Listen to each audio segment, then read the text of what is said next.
Em poso el rellotge.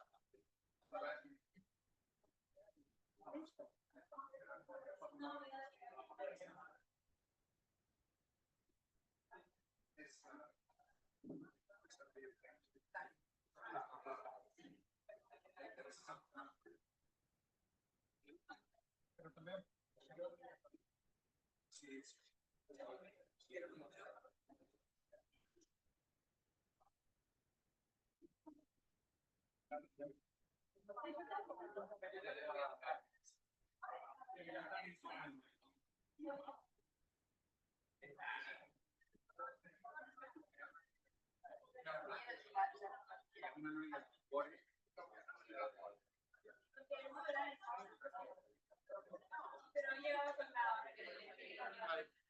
Malalties rares.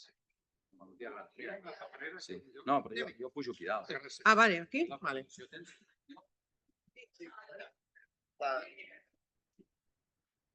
Vale. Ja m'agafo una aigua.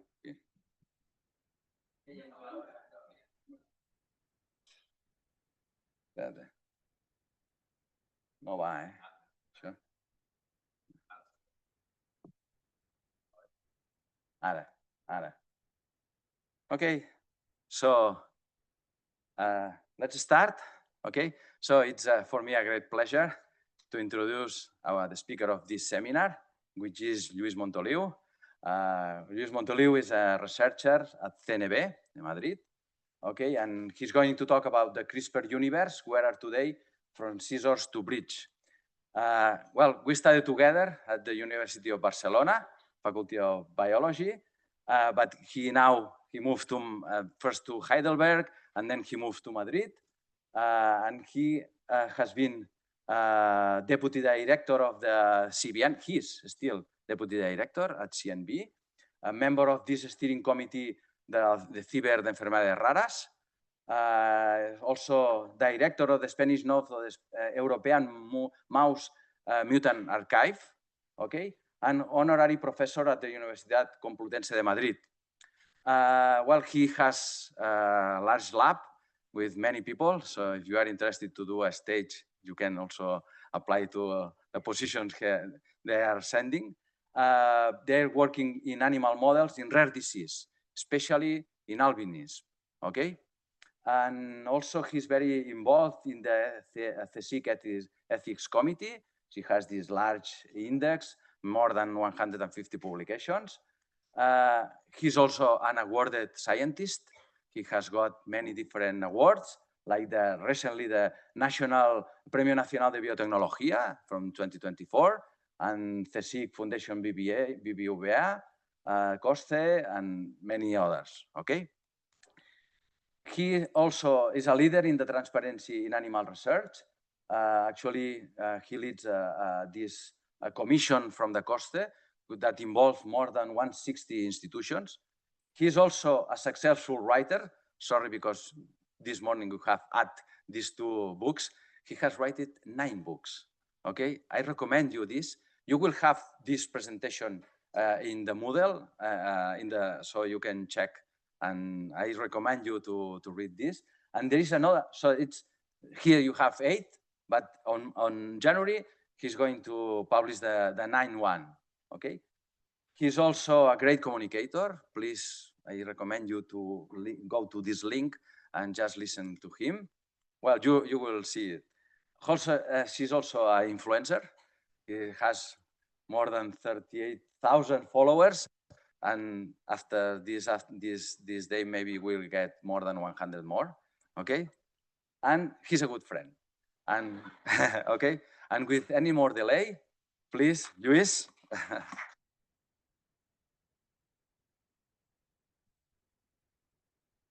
Thank you, Josep. So you see, you just need to have a friend to introduce you, and it will do the job. So it's my pleasure today to be here, to be talking about where we are regarding CRISPR. CRISPR is a technology that has put everything upside down. So nowadays in biology and in biomedicine, and you're studying a master in biomedicine, you will come across this technology one way or another, because it's not only the original technology, CRISPR, that is now successful and it's now being used even in therapies, in approved therapies, as we will see later on in the seminar, but it is also that there are different generations of tools. And these tools, they are working in a slightly different manner. And basically there are many applications, and I will be presenting a number of these applications, but I always say that the limit is your imagination. So basically you have a tool that can be used to edit. Edit means you can modify any nucleic acid. And I'm saying nucleic acid, I'm not saying DNA, because CRISPR, there are also versions that can modify RNA. So you can edit DNA and you can edit RNA, and you can use this in a variety of different formats. And I'm saying from scissors to bridges, because you might think that CRISPR is the end of the history. You might think that CRISPR, that's the final solution for everything. Well, you know that whenever we need a new tool, you know where we have to look? We have to look at the bacteria. The bacteria have been around in this planet for more than 3,500 million years, which means they had the time to test pretty much everything. And this is why every time we come across a new tool, a new protein, a new process, a new strategy, this normally comes from bacteria or comes from bacteriophages. And the latest, or I should say the one before the last, because we never know which one is going to be the last, it's the bridge editing. Have you heard? Has anybody heard about bridge editing? well, you will learn after this class today. So bridge editing is the new frontier. Bridge editing is what comes after CRISPR. Not necessarily it means that we have to forget about CRISPR. Basically, we're adding a new tool to our toolbox. I like to start my seminars on this topic with this slide. This slide looks a bit blurred, looks a bit outdated, looks a bit old. Actually, this is a slide that has more than 30 years. I was preparing this slide in the early 90s, and I was preparing this as a proper slide. So you don't know what it is, but these are these small frames in which we were using the seminars before, and this was a scan. And this slide basically addresses the main question we have been trying to solve over the years. So you know that for every gene, with the exception of those in the chromosome X, for every gene we have 2 copies. And for most genes, as long as we have 1 copy that is working okay, we're okay. So we don't have to worry. We can accept to have a copy that is not working normally, as long as we have another copy that is working fine. So let's say we have, well, this is not working because this is a LED screen, right? So we don't have this anyway. So basically here we have the traditional way of solving the problem. We would have liked always to substitute 1 copy that is mutated by 1 copy that is functionally normal. So that would be the ideal situation, because basically we are replacing the one that is not working. So this is the ideal pathway, the gene replacement. However, spoiler, main message, we don't know how to do this. Or we don't know how to do this with the efficiency and with the frequency that is compatible with a clinical use. We can do this at the academic level, and I'm happy to do it with my mice and have a 5% success. 5% success means I'm testing 20 mice and one of them is the one that success, and the 19 others, they're not working as expected, and I remove them. I cannot do this with patients. So I need with patients to be close to 50 or even more than 50%. So this is why the second route, the second pathway, the gene replacement, has always been our challenge, has always been our main objective. So what is the second best? The second best is, this is what we have been applying over the years, which is inserting a normal copy of the gene somewhere else. And these are the gene therapy 1.0. So this is using first retroviruses and then lentiviruses, which you know, lentiviruses are retroviruses that they need to insert their DNA into the genome, and you can remove the virulent genes and replace by your therapeutical gene, and you will be able to restore the function. However, you have to pay a fee. And the fee you have to pay is that you will be inserting this new copy somewhere else, which means you can insert this copy on the top of a pre-existing gene. And that pre-existing gene, because of these insertions, might stop working. So you are trying to solve a problem, but you are creating a second problem. And so this is the situation we had for many years. So why the appearance, the revolution of the CRISPR and the other nucleases has been so dramatic, and why we sort of are all very excited with this? Look at this. If you look at the right, if you hope that this sequence, the blue bar, is recombining with the original endogenous place, and you don't apply any antibiotic selection, basically you would hope that this will occur 1 every 10,000, 1 every 1 million times. This is a very, very low efficiency, 1 every 1 million cells. So this is not compatible with any applications. But look what happens when I use a nuclease that is able to open up double-strand cut, double-strand break your target gene. If you do this, you go from 10 to the -4, 10 to the -6 to 10 to the -1. 10 to the minus 1 is 1 in 10. This is 10%. So basically, you are increasing the probability of targeting sequences at the right place between 1,000 to 100,000 times.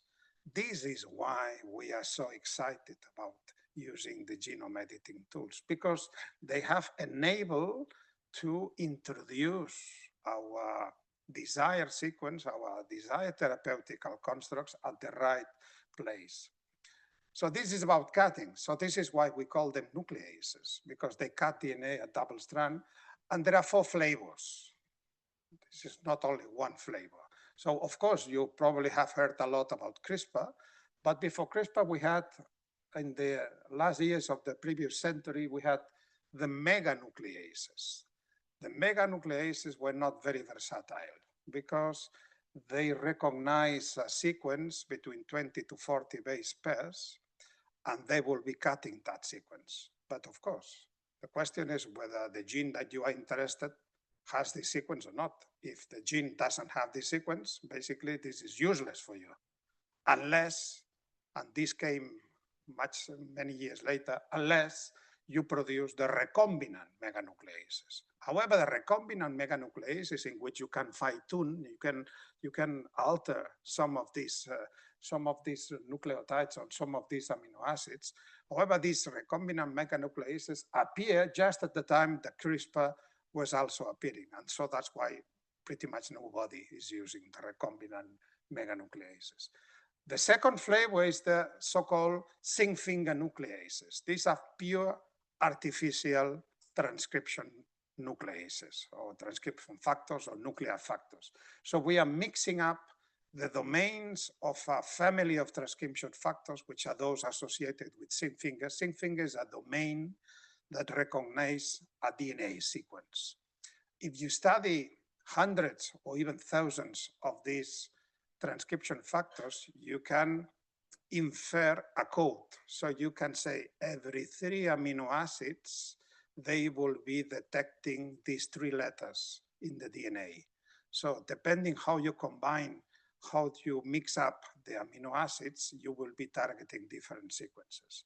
But you still need to cut the DNA. So you use these domains for targeting DNA, and you associate this with a nuclease that is coming from a restriction enzyme.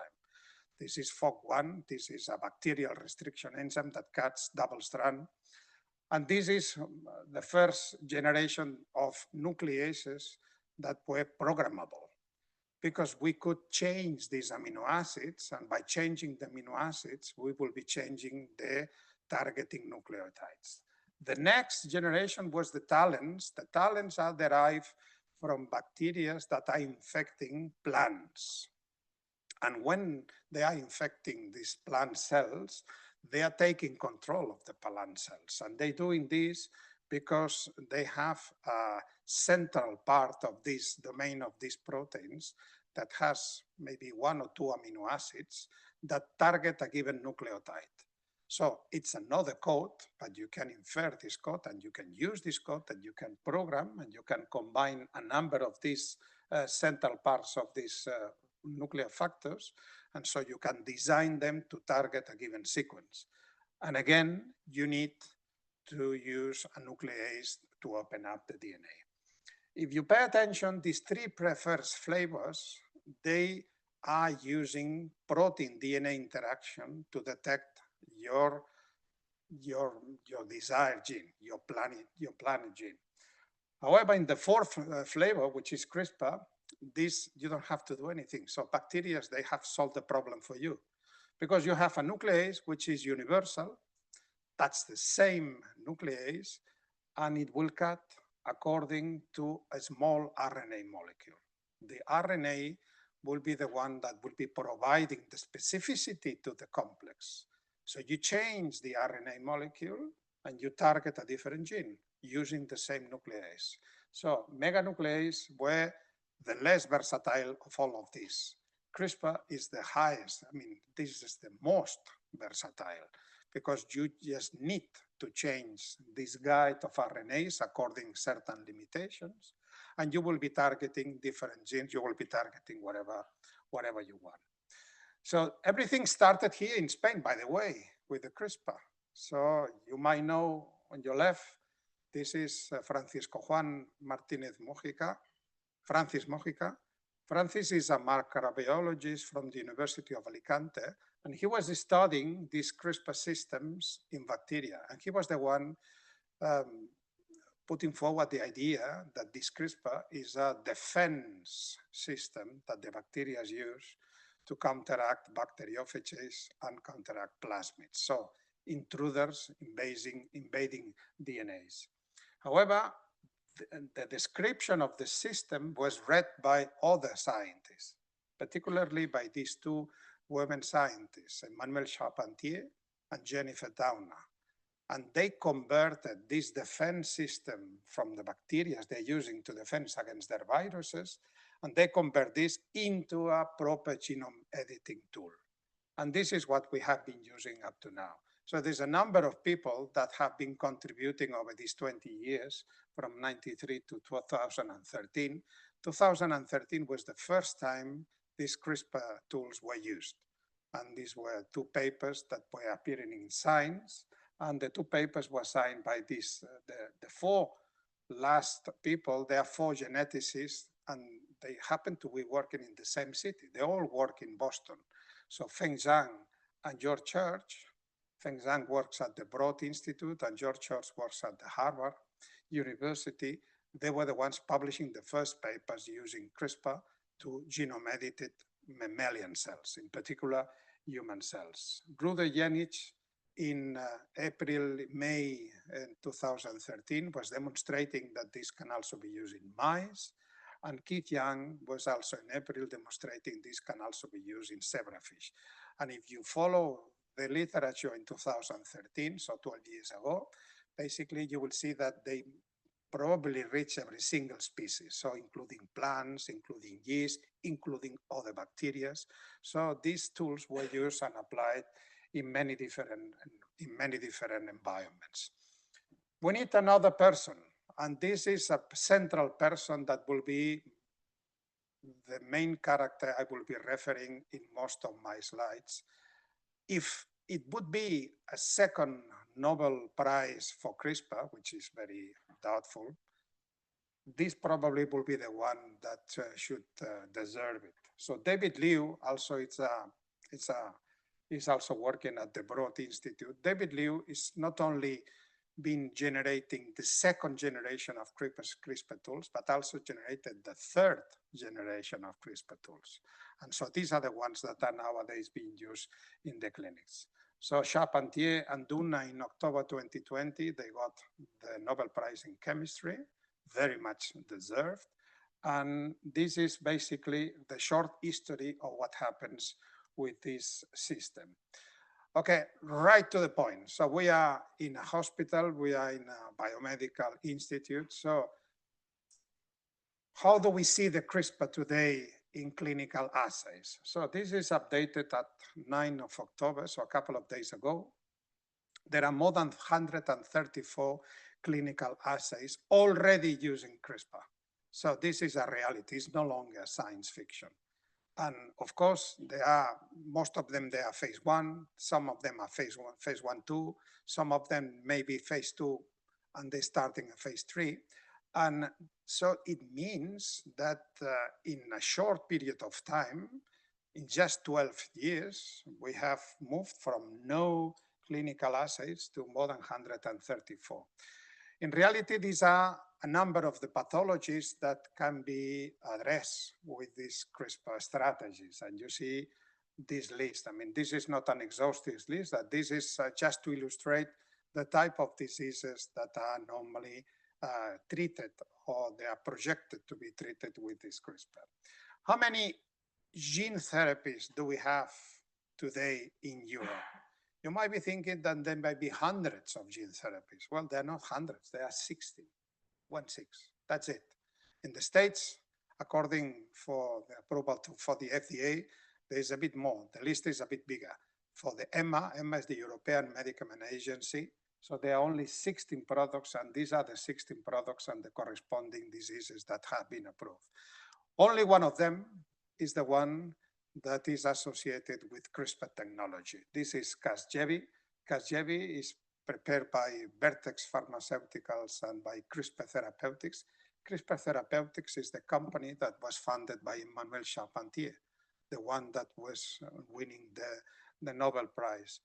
And Casgevy has been proposed and was approved by EMA in last year, in February 2024, and it's intended to be treating sickle cell anemia and beta thalassemia. These are two severe blood disorders that they are causing a lot of pain and a lot of discomfort to the patients, and we will be referring to that later on. Well, I need to tell you that I said there's only 16, actually there are 15, because one of them was removed from the list by the promoter, by the company.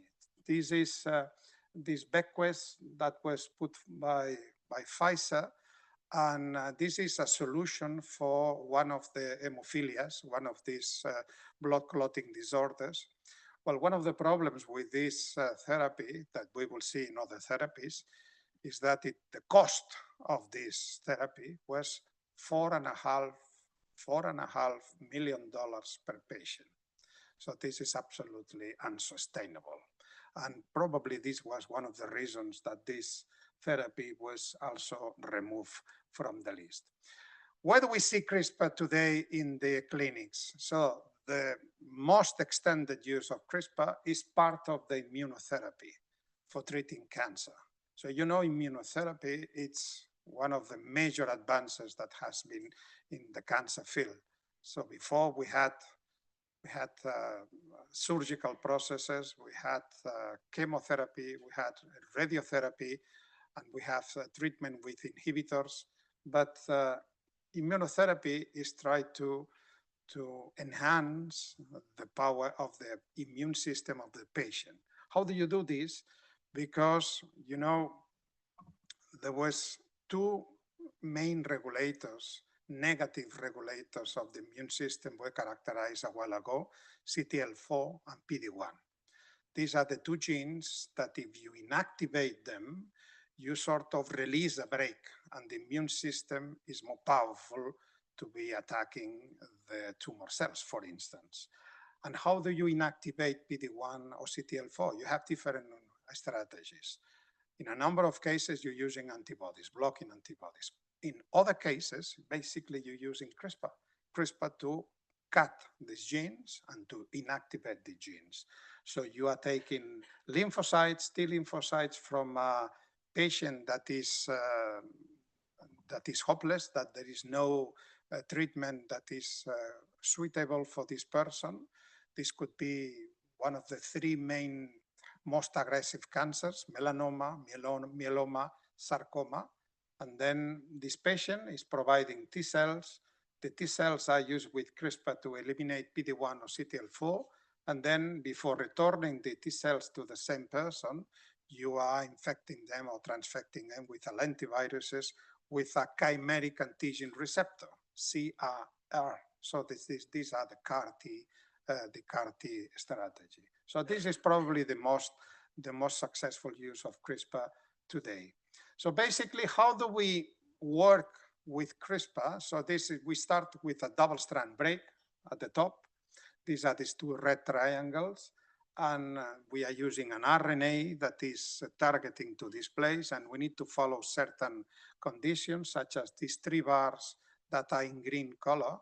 This is the so-called PAM. This is the proto-spacer adhesion motif. Remember, we're using a biological tool. Remember, the bacteria has an interest in cutting the virus and in getting a copy of the genome of the virus in the genome. But the bacteria doesn't want to cut its own genome. So the bacteria needs a strategy to distinguish between its own genome and the virus genome. And the strategy is the PAM. The PAM is only present in the viral genome. The PAM is not present in the bacterial genome. So if we want to use CRISPR, we need to pay attention to these PAMs. So once the double strand has been produced, there are a number of proteins that detect this major aggression to the DNA, such as p53, and they trigger several ways of repairing. So the left pathway is the non-homologous enjoining. This is trying to repair as quick as possible and as dirty as possible. So this is not very clean. So we are inserting and deleting nucleotides randomly. And basically we're hoping that an A will be ending up in front of a T, or a G will be ending in front of a Z. So you can use like a zipper effect in which you can restore the continuity of the chromosome. However, because you have been adding and deleting nucleotides, the result is that the gene is no longer working, is inactivated. Well, this could be, maybe you have the perception that this is a fiasco. Well, this is not a fiasco. This is one of the major applications of CRISPR, because before it was very difficult to inactivate a gene precisely, specifically. And look at this, what we have done. We have cut our gene of interest, and the result is that the gene is no longer working. So there is a number of diseases, there is a number of disorders that are caused by an overexpression or an aberrant expression of a given gene. And the treatment precisely is to inactivate this gene. We can also follow the right pathway, which is the homology-driven repair. And the homology-driven repair, this is what we were hoping that would be the main application of CRISPR, because that's exactly what we want. So we're using an oligonucleotide that has homology left and right to the double-strand break, and we have a piece of DNA which is not there. This is the blue part, and this is the blue part that we're inserting. And by doing this, we can introduce mutations, or even better, we can remove mutations. What is the problem? The problem is that the homology-driven repair pathway is only working in highly active dividing cells. If you don't have a cell that is dividing, HDR is not working. Therefore, there are many cells in the body that they are not dividing. Muscle cells, the retina cells, neuron cells. There are other cells that are dividing, but depending which cell are you targeting, you will be confined to use NHJ, so non-homologous enjoining, because HDR it will not be working. If we see what is underneath this carpet, underneath these two different pathways, we see different proteins. And this is why it is very difficult to optimize NHJ and HDR. So you might think, so why don't we optimize non-homologous enjoining? Why don't we try to apply HDR in non-dividing cells? Well, there's a number of proteins here. There's a number of ligases and nucleases and etc. And what happens is that these proteins, they are the same proteins that are used for DNA replications, for DNA transcription, and for DNA recombination. So we have to be very careful when touching these proteins, because we might be affecting a very central process in the cell. So the reality is that we can forget about the HDR for clinical use. So again, it's okay at the academic level, and we all use this in mice and with cells, and it's okay to be using this with a 1% or 2% or 5% efficiency, but this is not okay for a clinical use. This is not enough. So this is why for clinical use, for this first generation of CRISPR tools, we only have the non-homologous enjoining available, which has been used extraordinarily well, as you will see in a minute. But just to make clear, HDR nowadays is not useful for clinical. So we only use HDR for academical use. So this is what we thought it would be happening. So we have a mutation, we have this asterisk, and we will be cutting with a CRISPR system next to the mutation. We will be providing an oligo. This is the green bar with the correct sequences, and we will be hoping that upon generating this double-strand break, we will be restoring the original sequence. So that was the ideal situation. And actually, this is what happens when we do this experiment in the lab on cells or in animal models, in zebrafish and in mice. But this is not useful in the clinical. So basically, what else can we do in the clinic if this is not useful? Well, if we cannot restore the mutation, what we can do is we can eliminate the allele that is carrying the mutation. So this is a second strategy, and this is very useful because that's exactly what CRISPR does. Remember, always, this is a biological tool. It was designed for millions of years to target the viral genome. So that's exactly what we now can use. We can program this CRISPR to target the allele that carries the mutation. So we remove this allele. So this allele is no longer there, and hopefully there will be always a wild-type allele that can be used to restore the normality of this disorder. So this is the reality. So this is what we know it works now. So the easiest we can do with CRISPR is inactivating a gene. So where do we inactivate a gene? Through a number of different strategies. I will be sharing with you some examples. This is the Intellia strategy. Intellia is another company. This time, Intellia was funded by Jennifer Doudna. So that's the other lady, the other scientist that was awarded the Nobel Prize. So they developed a strategy for treating a rare disorder, which is this congenital amyloidosis associated with overexpression of transthyretin. So this is a very complex name, but basically the message is that this is a gene, TTR, that is overexpressed in muscle cells and in neuronal cells and can be lethal. So this is, it goes to lethality. These researchers, they postulate the use of the RNAs encoding the Cas9 nucleases and RNAs encoding the guide. And instead of using viruses, as you will see most of the other researchers use, they decided to use LNPs. LNPs are the lipid nanoparticles, and these are the compounds that we all know because they have been used for vaccinating the COVID, for instance.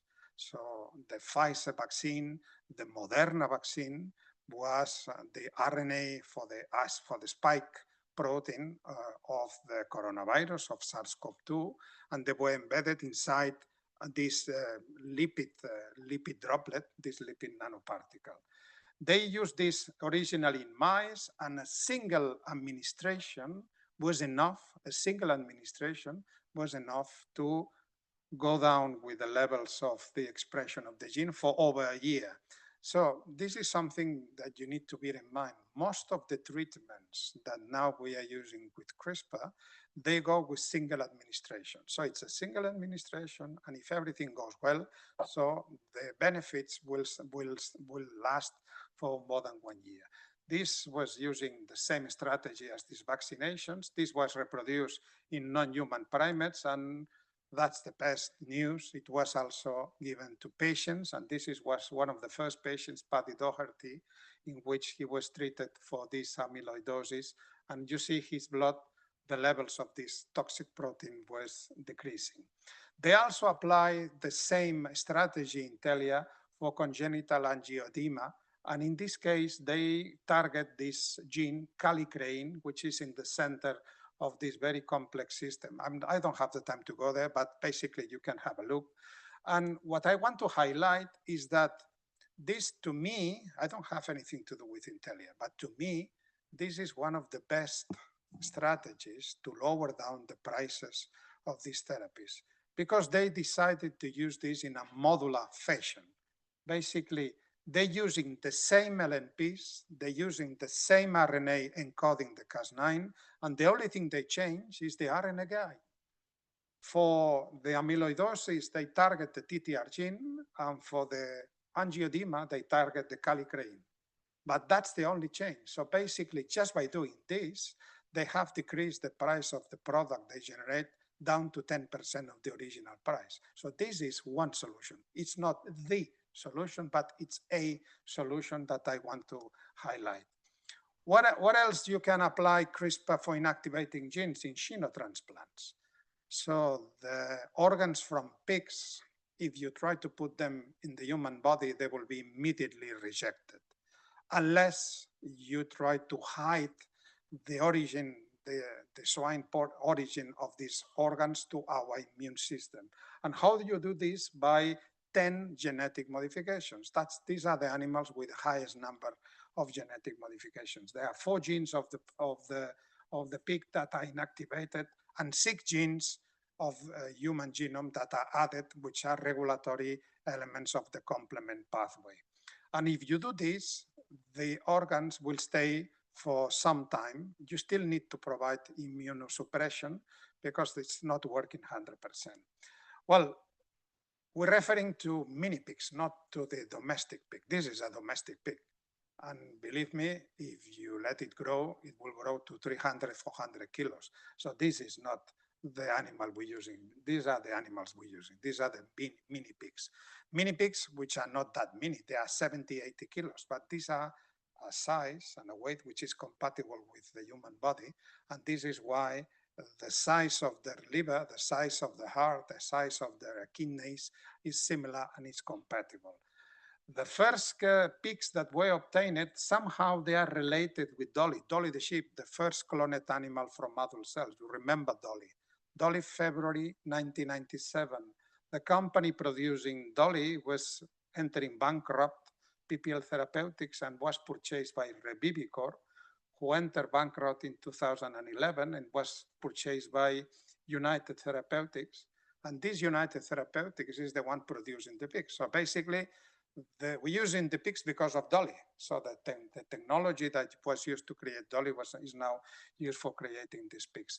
So these are the genes that are eliminated and added. And I just want to highlight one is the growth hormone receptor. Why do we need to inactivate the growth hormone receptor? What do you think? Because we don't want the organ from a pig to continue growing inside the body of the human. So let's say we're transplanting a heart into the thorax of a young person, and then this heart has originally a size that is compatible, but if we don't do anything, this heart will continue growing to its original size in the mini pig, which probably is not okay with the available space in our thorax. So you have to limit the growing of this. And this is why one of the genes that you have to inactivate with CRISPR is the growth hormone receptor. The first experiment was done in September 2021. And this is a cadaver. This is a woman that is clinically dead. So there's no brain signals. They have, the heart is beating, and there is an automatic respiratory system that is maintaining the body alive, but the person is dead. And these researchers, they connected one of the kidneys from these pigs to the leg of that woman. So why a leg? Because they wanted to see in real time, when exposed to the blood circulation, whether the kidney would be immediately rejected or not. The kidney was not rejected, was okay for more than 50 hours, and the kidney was producing urine, so which is exactly what it needs to produce. Later on, in January 2022, David Bennett, this person with to the right, he had a cardiomyopathy and he needed a new heart, but he had several comorbidities, and he was not a good candidate for a normal transplantation. So he was committed to that. So he was about to die. And then he was a compassionate use approval by the FDA, and he was given the first heart of these pigs into the body of this person, and he was alive for 2 months until March. And he was not dying because of the transplantation. He was dying because something they didn't know at the time, now they know, researchers. When they transferred the heart from the pig, they also transfer cytomegaloviruses that were infecting the pig. And of course, this person was under immunosuppression. And if you combine immunosuppression with cytomegaloviruses, this is bad news. And basically, he passed. And this is why now they are double checking the presence of any infection before they use. This also has been repeated with more or less, and there are several patients that have survived sometimes. There have been also liver transplantations and also kidney transplantations. And for kidney transplantations, George Church has produced a new series of pigs in which, with CRISPR, they have inactivated the porcine endogenous retroviruses, the PERVs. There are 69 copies of PERPs in the pig genome, and George Chart using CRISPR has been removing all of them. And these pigs with new modifications similar to the ones that I just showed are now part of a clinical assay in which they will be testing a number of these kidneys in various patients. And I guess xenotransplantation will now become a reality. Still will only be available in a very particular center because you need to have the pigs nearby the hospital. You need to provide these pigs with the corresponding organs. But still, this is, maybe it's not a solution for everyone, but this is a potential solution that is already there. George Charles is also willing to disextinguish the holy mammoth. Well, this might look to you science fiction, but I'm not going to be. This is a very nice history behind. In another time, another day, I might be telling you this history. I'm bringing this because they have shown the power of CRISPR, because they have been selecting 7 genetic modifications they read in the genome of this holy mammoth, and they introduced this into the genome of mice. And they produce holy mice. These are the mice. And these are absolutely fascinating creatures. And I don't think they anticipated they would be such fascinating. And because they have longer hair, they have red hair, they have curly hair, they have more lipid deposits, similar traits that supposedly they were associated with this. This is not a mammoth, this is a mouse, but still is a holy mouse. So this is just to show the power of CRISPR. They also produce the so-called de-extinction of the white wolf that was extinguished about 13,000 years ago in America. Actually, this is not a white wolf. This is a gray wolf that has been genetically engineered to display some features of the white wolf. So this is not proper de-extinction, just to be aware. What else? You can apply CRISPR in a very extraordinary way. So we all know that embryos in mammals, they are produced when you fertilize with a sperm cell, an oocyte. So this is what we all learn in school. What if I tell you that you can get an embryo from 2 sperms? What if I tell you that you can get an embryo, a functional embryo in mice with 2 oocytes? How can you achieve this? This is what is shown in this paper. So remember, mammals, we have a system that makes sure that only functional embryos are produced by combining the 2 gametes, the male and the female gametes. And this system is called the genomic imprinting. Genomic imprinting is some genes that are only expressed when they are inherited from the male, from the father. And there are some other genes that are only expressed when inherited from the mother. And this is why we need to combine a sperm and oocytes. But what if we use CRISPR to inactivate the genomic imprinting system? If we use this, we can pretend a sperm cell to behave as an oocyte, or we can pretend an oocyte to behave as a sperm cell. And we can combine both of them and produce viable embryos. So this is kind of exploding your heads, because this is kind of totally unexpected. But this, again, I think it shows very clearly the power of CRISPR. This is still only applicable, this is very low efficiency, it's only applicable to mice. But I'm sure that you can anticipate a good use of this technology in the assisted reproduction clinics. Because if we have in homosexual couples nowadays, they can have kids, but genetically, only one of them is providing the genes for obtaining the kid. Because if there is a male homosexuals, they need an oocyte from a donor woman, and it's a female homosexuals, they need sperm from a male donor. In this case, both members of the couple, if that would work in humans, would contribute genetically. So this is something for the future. This is something for you to think about.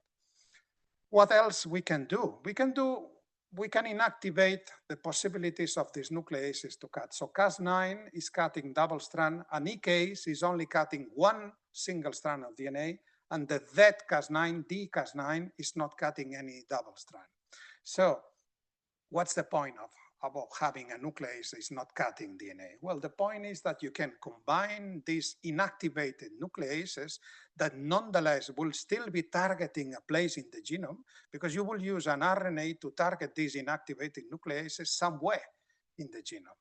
And you can associate to these inactivated nucleases a domain, for instance, an activating domain. And so this is genome editing at the epigenetic level. You're not touching the sequence, you're not touching the primary sequence, you're touching the capacity of the gene to be expressed or not. This gene could be a gene that was silent and you need to reactivate the gene. And you can do the opposite, as we will see. You can add a repressor domain and you can inactivate the gene that was activated perhaps erroneously. So this is what was done for treating this person with Duchenne muscular dystrophy. And this was applied on in a company in Boston, Cure Rare Disease. It was using the dead Cas9 associated with an enhancer, with a transcriptional enhancer. So potentiating, so triggering transcription. This is the BP64 domain. However, this was a badly done experiment. This was an experiment that should have been done. This person happened to be the brother of the CEO of the company. And because of that, probably they didn't pay attention to a number of ethics checks that they had to undergo. And they decided to infect this person with the number of adeno-associated viruses that have been shown to be operative in mice. But in biology, you cannot apply this so mathematically. You cannot say, I've been using so many viruses for an animal that is 25 grams, and I will be needing so many adeno-associated viruses for a person that is 70 kilos. Because they did the calculation and they were infecting this person with 7, 10 to the 15. 15, it's a number of zeros. There's many zeros. This is an enormous amount. So this person could not withstand this, and he was dying 2 days later because of an immune system collapse. So this experiment should have never, ever been done. So the idea of this, they wanted to restore, and they wanted to use a cryptic promoter that was somewhere else in the gene using this transcriptional triggerer. But they failed because they didn't pay attention to the right numbers and they deliver so much. This is an example of an unequal one. So this is treatments that only are developed for one single patient. I'm very critical for these treatments. Some of you might be favorable. I'm critical for the following. If this treatment goes fine, fantastic. But if the treatment fails, you don't know why they failed because there is no change, there is no parameters.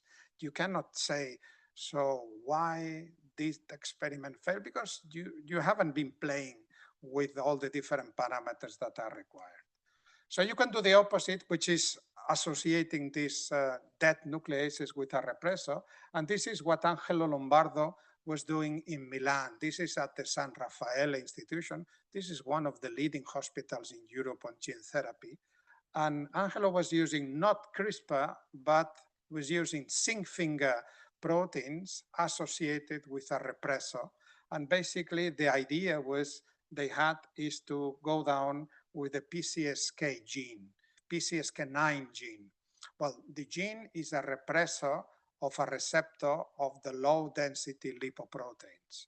And the idea of going down with PCSK9 is that eventually you go down in the levels of circulating cholesterol. So there are people that have familial hypercholesterolemia, and you can treat them with different solutions. And this is one solution from inactivating the gene, not cutting the gene, but promoting the silencing of the gene at the epigenetic level. You can do deletions. Now we know that this is very easy to do. But I tell you that when we started doing these experiments, we didn't know, because this was our solution for the experiments I will be telling you. We were just hoping that because the CRISPR is so processive, we were hoping that if we will be designing two CRISPR systems acting in cis, cis means in the same DNA molecule, trans means different DNA molecules. So this is two CRISPR systems working in cis. We would be hoping that the cutting will be done simultaneously, and the system sometimes will be committing a mistake when repairing and will be skipping whatever it was in the middle. This was the hypothesis. We didn't know if that would be working. And actually, this works fantastically well. So the first time that we heard regarding a gene therapy proposal deleting a piece of a gene was with these three different papers that were published in 2016 in January, in which this is using a model for Duchenne muscular dystrophy. This is the MDX mice. MDX mice, they have same mutation that is happening very often in humans. And you know that the dystrophin gene is one of the largest genes in our genome. And in the 23 exon, there is a pathogenic mutation, but this exon happens to be in frame with the previous and the next exon. So you can remove this exon and you will be producing a smaller protein, but the protein will still be functional. So that was the ideal, and they applied this to CRISPR system. They generate this deletion and they restore, not in all muscle fibers, but maybe 15–20% of the fibers, and they sort of improve the quality of this experiment. 2 years later, they repeat the same experiment in dogs, and they were successful, but you have to pay attention to the details of this paper. And they were successful, but look at this, the correction was going from 3 to 92%, which means sometimes it works, sometimes it doesn't work. So that's what it means. So this paper was published before this other person was treated with these so many adeno-associated viruses. This paper should have been an alert for those of people not to use this strategy, because you see, we have still a very wide variation, so it's very unpredictable. And this is something to take into account. We have applied this in our work on rare disease. I'm studying albinism since more than 30 years. And you might know that albinism is something very simple. No? There's a person that have no pigment. Well, I have to tell you that this is the least of their problems. These are people that they have a very poor vision. These are people that are considered legally blind. Legally blind means they have a visual acuity which is less than 10% of the normal population. And so this is what basically we have been studying. And there's a number of genes, so it's very heterogeneous. There are as many as 22 genes whose mutations are associated with 22 types of albinism. So it's not as simple as one gene is causing albinism. There are 22 genes that we have been studying. We do this from the CSIR of rare diseases. We do genetic diagnosis. And as you see, the most common gene that is mutated is the tyrosinase. That's number one. It's OCA1. OCA means oculocutaneous albinism type 1. Tyrosinase is an enzyme, is an oxidase, is oxidizing the amino acid tyrosine down to different compounds that eventually lead to the production of melanin. If you cut the first enzyme, you cut the whole pathway. So that's why tyrosinase is one of the genes associated. However, this is the situation. This is the situation we have in Spain. And this is the work we have done in the lab. And you see most of people in Spain are associated with mutations in tyrosinase, but then there are other types of albinism that are present. So if we apply next generation sequencing, if we apply massive sequencing, we can explain and we can provide a genetic diagnosis for about 80% of the cases. So that's about 20% of cases that we fail. We have a clinical presentation, we have a person with albinism, but we don't know which mutation is causing that albinism. because we have been scanning all these different genes and we have found no mutations. So why is this? Well, because, you know, we have the non-coding genome. The non-coding genome is the most part of our genome. It's 98% of our genome. The 20,000 genes, they are occupying about 2% of the genome. And this is basically what is being investigated when a genetic test is normally being done in hospitals, including in this hospital. This is the so-called clinical or the whole exome. Exome is the totality of the genes, but we don't realize, we are not investigating the non-coding. And in the non-coding, besides a number of transposons and retrotransposons and repeated families, there are regulatory elements. Regulatory elements that are the ones that are telling the gene to be expressed somewhere and at a given level. And if you have mutated these regulatory elements, you will be impairing the function of the gene. So this is the hypothesis. So this is why we have gone down and we have modeled the analysis of people with albinism using our mice, because mice and humans, they share the genome. So mammalian genome is pretty much the same. Mice have similar 20,000 genes, and in particular, mice have the same 22 genes that are causing albinism. And I could reproduce the mutations that I see in the humans using mice. Over the years, for the tyrosinase gene, we have discovered different regulatory elements, and we wanted to know what is the relevance of these regulatory elements. But for many years, we didn't know how to do these experiments, in particular because, for instance, you see there is a line 1 element next to one of these regulatory. You know what is a line? Line are retrotransposons. There are 100,000 copies of lines per genome.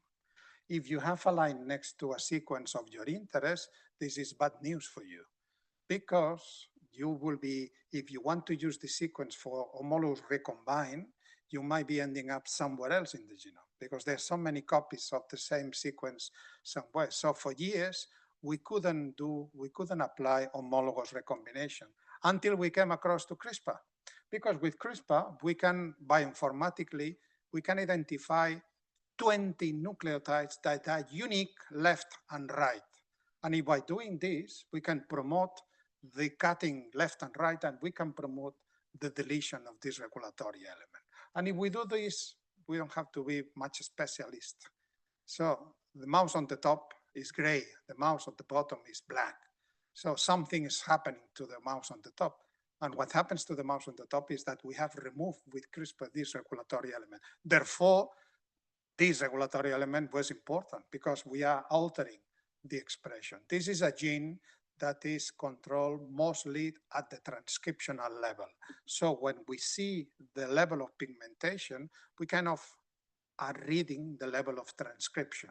So that's a very good direct read. So we have done this for a number of different regulatory elements, and we have come out with a model that it's known for very few genes in the mammalian genomes. And this is known now for tyrosinase because we have been applying CRISPR systematically, not with only one, but with all the different regulatory elements.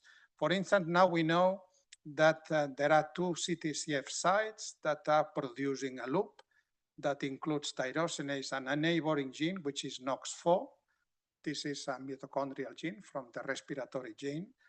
In genes, in the cells that are not expressing tyrosinase, we know that the promoter is bound to the 3' element that is preventing the NOX4 to be influencing the tyrosinase expression.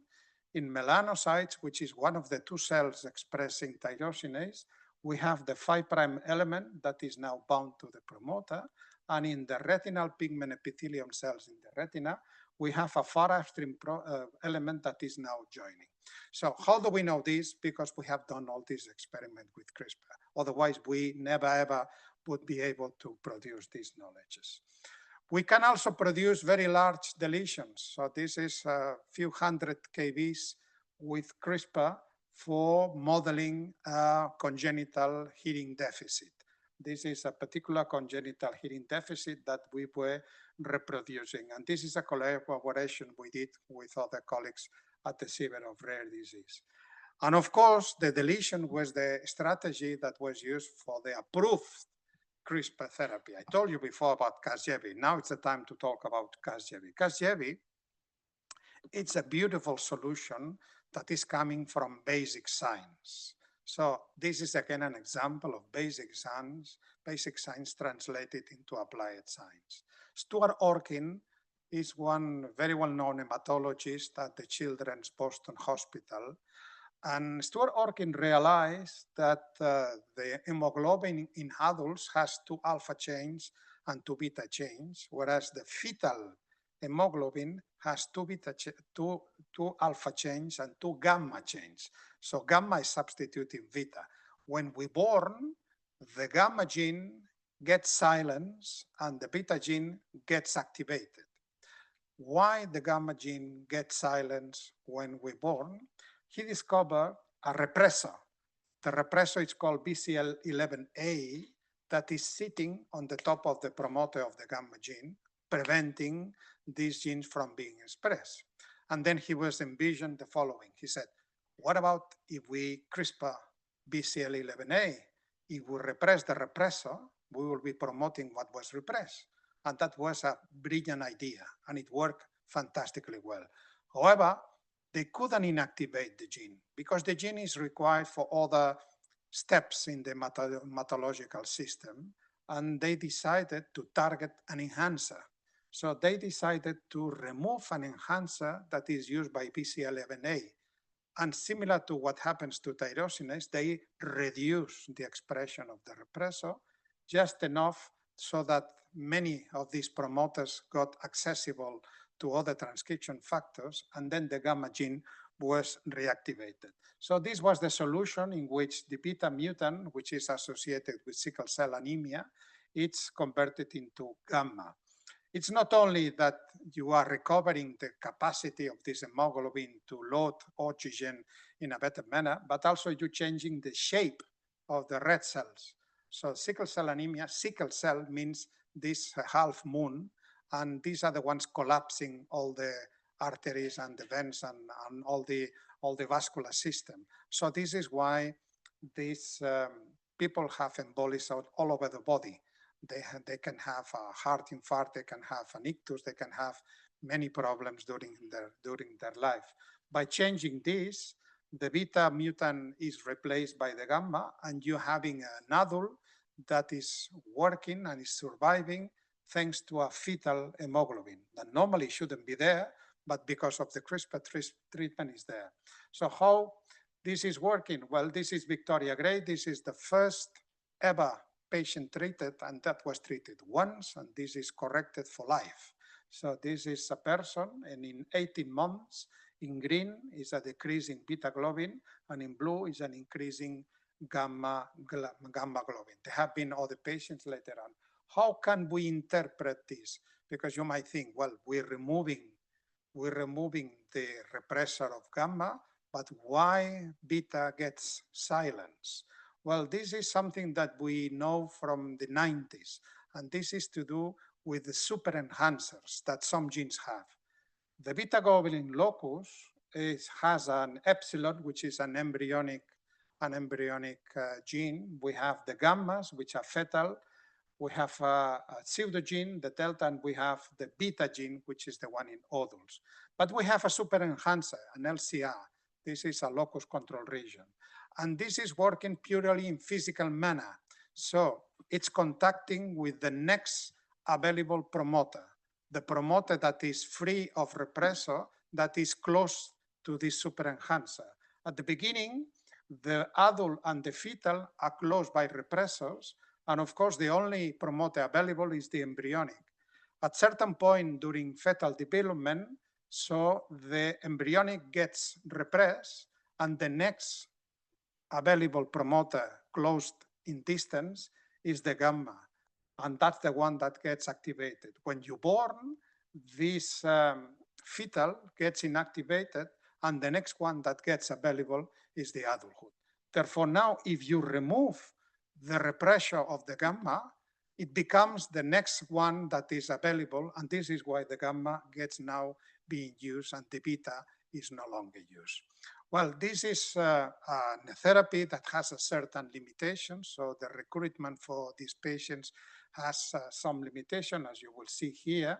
And I've been discussing with some hematologists here in Spain, and in reality, even though there are probably a few thousands of patients with this beta thalassemia and sickle cell anemia, the reality is that will be maybe 40 patients that will be compatible with the limitations of the technology. Nonetheless, this technology is not yet available in Spain. Why is that? Because it was approved by EMA in February 2024. Well, you need to know that in Spain, in contrast to Germany, for instance, in Germany, whenever the EMA approves a given therapy, it gets immediately available from the hospitals at the original agreement with the company. What Germany does is that 1 year later, they review the cases, and according to the success or not success, they will be reducing the price and they will be renegotiating. But the therapy gets available to patients from day zero. Here in Spain, we don't do this, unfortunately.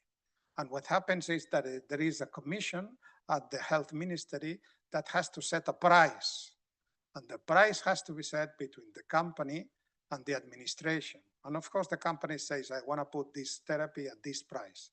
And the administration says, I will not only allow this price. And they need to reach an entente cordiale. And you cannot negotiate so hardly, because you can say you cannot put a price which is too low, because the company has the legitimate right to obtain a benefit to compensate the inversions that they have been doing. And because if you put a price that is too low, the company, you know what they will do? And this is what is happening now. They say, in Spain, this therapy will not be available. If you want this therapy, go to Austria, because we signed an agreement in Austria. So this is why it's so important. And I'm one in favors that we need to go for authorizations at the European Union level, not at country level. Because nowadays the companies are negotiating at country level and different systems apply. So the reality is that in USA, this treatment is available at $2.2 million per patient. So there are 400,000 people born every year with sickle cell anemia. 400,000, 300,000 only in Africa. Do you really think that any of these people will have a chance to get to this therapy? I'm afraid not. Then we have a problem. And then it's something that you need to worry. So your generation, our generation, Josep, mine and other generations, our generation have been able to produce these therapies. But now the challenge is to bring these therapies to the people that need these therapies. And you have to be compatible, the legitimate right of the company to get the corresponding benefits with a price that is sensible and that is rational according to the capacities of the national health system. This is not easy. So this is why the more I go to these meetings in gene therapy, the more I hear that we're not only needing in our teams molecular biologists and of course MDs and also bioinformaticians. We need economists and we need engineers. We need people to optimize processes, and we need people to come with brilliant ideas such as the one I told you about Intelia, so that they can reduce the price, because otherwise we're failing. For many years, I'm very often talking to patient associations, and for many years we've been telling the patients associations to support us, our research, because we will be producing gene therapies for them. Now we have the gene therapies, and now we tell them, but you are not accessing to that. You're not accessing to that because this is too expensive and our country is not paying for this. Well, this is a failure. This is a major failure. This is our main problem. It's no longer scientific. And spending a bit of time, because I think this is the real challenge, the real problem. So this is about accessibility. This is about affordability, justice, and equity. And this is something which has been discussing. You want to read a bit more? We brought this paper, that this is an ethical imperative. What is an ethical imperative? You have to provide these therapies to people that need these therapies. Full stop, period. So you need to find a way, because if we don't do this, we're failing. So we're not doing our job. And so this is some of the important things. If you would be asking me for a, for a therapeutical approach that would be impossible with CRISPR, remember in biology, you never say impossible, because what is impossible now may be possible tomorrow. Well, if you would be asking me one impossible thing to do with CRISPR, I would say Down syndrome. Down syndrome is a 21 chromosome trisomy. We all know this, huh? So how do we work CRISPR for solving a trisomy? Well, a Japanese team found a way. And what they did is the following. Of course, we have 2 copies of the 21 chromosome, every one of us. But one copy is coming from mother and the other copy is coming from father. They have the same genes, but they have not the exact sequence, because we have polymorphisms. We have genetic variants, genetic variations, the chromosome we inherit from the father and the chromosome we inherit from the mother. If you investigate all the different variations that go along all these 21 chromosomes, you can target not 1, not 2, not 10, not 20, up to 50 places with CRISPR on a given chromosome using the genetic variations that are particular of that particular chromosome. And if you do the experiment, this is done in cells, not in mice, not in humans, of course. This is cells, neuronal cells from a Down syndrome patient. So if you do this, you're cutting the chromosome in 50 places. So you are producing so many different fragments that the chromosome is unable to reconstitute itself. So basically you're destroying the chromosome. And so you are resolving the trisomy. Of course, this is not as clean as you might think. Of course, you can also have off-target effects, which means that you will be generating aneuploidies because they will be cutting somewhere else in other chromosomes. So this is very dangerous, and this is something that needs to be optimized. But as a model, as a proof of concept, I consider this is one of the highest, more evolved applications of CRISPR, because basically we're benefiting, we are using the difference in genetics between the different chromosomes to target and to destroy one of them. This also has been applied with this congenital level amaurosis, which is a retinal degeneration in which there is a cryptic sequence in one of the introns that is preventing the gene to be expressed. You can cut left and right and remove this cryptic sequence, and you can have patients that are recovering the vision. You can also have point mutations, and this is something absolutely fantastic. We were never be able to do this with the previous technologies, at least not as simple as that. Now we can do exactly what we wanted to do, but this, I told you, this is at the academic level. This is in the lab. This is not in the clinics. We are, again, facing very low efficiency, 1 to 5%, and we're happy. We're happy because we're using cells or we're using mice. This is not for patients. So we can target a gene, cut somewhere, and we can provide an oligo for reconstituting this double strand with a mutation. So the mutation will be inserted in the right place. So this is what I call the avatar mouse models. Avatar, because I'm referring to this Blue Beast of the James Cameron movie from 2009, the first movie, the good one, not the other ones. Okay, and in this case, I'm using this metaphor because I'm genetically diagnosing families. I know what gene and what mutation is carrying that person, and I'm transferring exactly the same mutation in the homologous gene in the mouse genome. Therefore, this mouse happens to be the avatar of that person. And I can do in the mice, I can do experiments I cannot do directly on humans. And this we have done in several places. For instance, discovering mutants in the mouse genome that were known for many years, but we didn't know what gene was involved. So this is the naked mutant. This is a very funny mouse that has half of the body covered with hair and half of the body without hair. This is known since 1927, so more than almost a century ago. And it was proposed that the mutation was at the HOXY13 gene, and it was a serine 298 stop codon. So this was the mutation that was found in these mice, but we didn't know whether this was the causative of that disease. How do you prove this? Well, you apply CRISPR, you introduce this mutation in a normal mouse, and you hope to see the same phenotype. And this is exactly what we did. And this is exactly what we got. So we reproduced the phenotype, and we confirm that this, for more than a century, mouse mutant, but that wasn't known, it's associated with a mutation in the HOXY13, which happens to be a rare disease, a model of a rare disease, which is ectodermal dysplasia type 9, which is also affecting humans. We have also done this for the different types of albinism. This is one type of albinism, OCA1A, and this is the corresponding avatar mouse. So no pigmentation in the eyes, in the skin, or in the hairs. This is an intermediate type of phenotype of albinism. You see there are some pigmentation, and this is the corresponding avatar.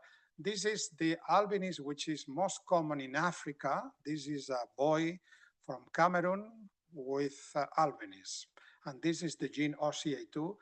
You look at the color of the hair, so you might think that he has the hair colored, but this is not the case. This is the corresponding mouse, has the same color. So this is pheomelanin. So you know that we have two melanins. Eumelanin, it's black, pheomelanin is orange, and that's the one that is expressed in this case. And this is also another person with albinism. You might know her because that's the one that appears every night in TV.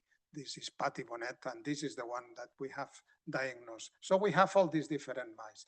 We also use this to clarify the pathogenicity of mutations. You might think that genetically diagnosing is very easy. You might think that either you have a mutation or you have a polymorphism. Either you have a mutation that you know it's causing a disease, or you have a mutation it's not causing a disease, and you call this a polymorphism. Well, many times you don't know. Many times you don't know whether a mutation is pathogenic or not unless you do an experiment. You need to functionally validate this. And this is what we can do. These are mutations that for years were considered BUS. BUS is variants of uncertain significance. And these BUS, 192 and 402, we produced these in mice using CRISPR, and we evaluated, and we saw that they had an altered vision, and they had an altered visual acuity. So we could conclude that these mutations are indeed pathogenic, because now we can do the experiment with CRISPR. We also tested this with a variety of the 22 genes. We have produced avatars for a number of these genes. And for instance, we have concentrated, and we wanted to clarify, why do we need 22 genes to produce albinism? What is the relationship between these different 22 genes? Because the genes are different, but when they are mutated, they're causing the same phenotype. So there must be a relation. And the relation we found is the following. All the different types of albinism, they have visual alterations. A subset of them, they also have pigment alterations, but not all of them. And a subset of that, they have other alterations, what we call the syndromic albinism, but I'm not to be talking about this. So what is common to all the types of albinism is the visual alteration. So we focus on this, and we could do experiments that we couldn't do without CRISPR. So we could sort of reproduce a type of albinism which is called FONDA, in which these are mutations associated with the gene solute carrier 38A8. And this is a family in which they have glutamine 200 asterisk, which means glutamine 200 converted to a stop codon. So there is a premature truncation of the protein. So we do CRISPR, we get the corresponding mouse. Among many others, we were not interested. We confirm that the C-terminal is deleted because it's a truncated protein with antibodies. And we confirm that these mice, they remain to be pigmented. This is a type of albinism which is not affected on the pigmentation. We hope it would be affected in the visual perception. So these are the heterozygous and the homozygous mouse as compared to a wild type and to a proper albino mouse. We confirm that the pigmentation is similar. we see some alterations in the retina, both at the optical and the electronic type. And then we also see some of the alterations that are characteristic of the Albanese, which is the connections between the retina and the brain nuclei. So these are details that are not interesting for you, but I'm just to show you that we are reproducing this. And basically we apply one of the latest technologies. And I don't know whether you've seen this. This is light sheet microscopy. So this, what you see, these are two mouse heads. So basically, this is the mouse head as it is, so entire. So it's not destroyed, anatomically correct. It's being cleared, it's being clarified so that you can see through. Basically, you've been providing through one eye, one neuronal tracer with one fluorophore, and the other eye with another neuronal tracer with another fluorophore, and you can investigate how the retina is communicating with the brain, which is altered in Albanese. And you can investigate at different stations. For instance, the first station after the chiasm is the dorsal geniculate nucleus, and you can quantify how much red and how much green there, and then you see that there is a decrease of fibers. Basically, it means that we have been able to reproduce the phenotype, and these mice, they have an altered electroretinography, an altered visual acuity. So basically, this is just to illustrate that we can apply these avatar mouse models to validate treatments, because we can test these mice with small molecules, or most importantly, and I'm using the example of nitisinone, I'll explain to you in a few seconds what it is. This is important for repositioning drugs that have been approved for a given disease, and now you can have an idea and you think maybe the same drug can also be approved for this unrelated disease, because some of the side effects of that drug may be beneficial. And this is exactly what happens with nitisinone. Nitisinone was developed for treating a very severe disease, which is tyrosinemia hereditary type 1, in which what is blocking is the degradation of the tyrosine antibody. The drug is blocking this pathway, so the result is that you are accumulating tyrosine in the blood. Tyrosine is the substrate from which you make melanin. If there is some remaining enzymatic activity and you increase the substrate, you will be increasing the product. This is Michaelis Menten. This is first degree biochemistry, right? So basically, this is why nitisinone has been proposed, and we are testing this as a solution for some of the types of Albanese.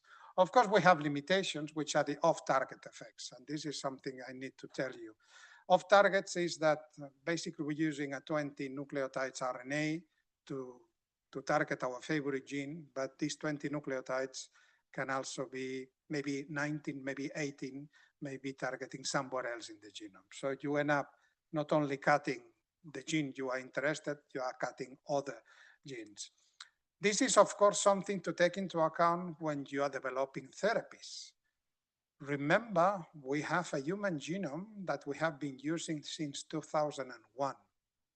Have you ever wondered who was sequenced? Whose sequence was the genome that we have been using? Was a woman? Was a man? Was young? Was an old person? Do we know? Was a mosaic. So the human genome that we have been using for more than 20 years never existed in reality. It was cutting in pieces from different, because there were different labs that were distributing different chromosomes, and chromosomes were sequenced in different cell lines obtained from different individuals. So this is a mosaic genome that never existed in reality. And if that genome happens to carry a mutation that you're looking for, if it's already present in the reference genome, you will never be able to detect this mutation because the programs will not detect the difference. So how do you solve this? With the pangenome. Pangenome is the latest approach, in which now there are 45 genomes available from different geographical communities that take into account the localities. They take into account the genetic variations that are classical in Southern Europe, in Northern Europe, in Sub-Saharan Africa, etc., etc. Of course, this has a relevance because it means that when you are designing an RNA guide, you need to take into account this diversity. And this is why Casgevy, they failed. So you see the first therapy obtained with CRISPR, boom, in your face, it failed. Because what happens is that they realized that one of the guides they were using for BCL11A happens to be targeting the same chromosome somewhere else.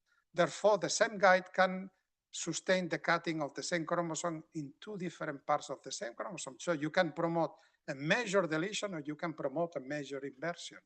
And where this is happening, even worse, is happening in the African American population.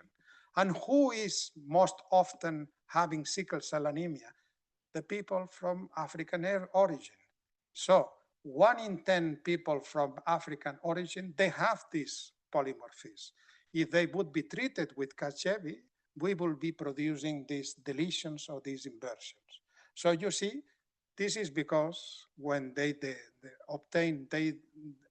derive this guide, they didn't pay attention to this pangenome. Actually, the pangenome was not available at the time. And now they realize. So this is how relevant this can be. And this is now has been explicitly included in the recommendations of the FDA. So when you have to design the guide, you need to take into account the genome diversity in the human beings. Well, this is nothing different of what we do with mice. There are many different breeds of mice. There are many different mouse strains. And there is one mouse genome, and the mouse genome originally was the C57 black 6. And this is the mouse genome that we all use for preparing our guides. But of course, if you're using a guide that is being designed from the C57 black 6, but then you are applying these experiments in a bulb C mouse, the bulb C might be different from the C57 black 6. And actually, it is different. So you need to take this into account. So this is why Sanger, in 2011, it produced 18 genomes that are now available. So I invite you to use always the genome, the one of the mouse strain that you have in the lab, because otherwise you might be wrong. And this has been increasing, and in 2015, there are 36 mouse genomes available. I told you in human beings, we have 45 human genomes. In mice, we have 36.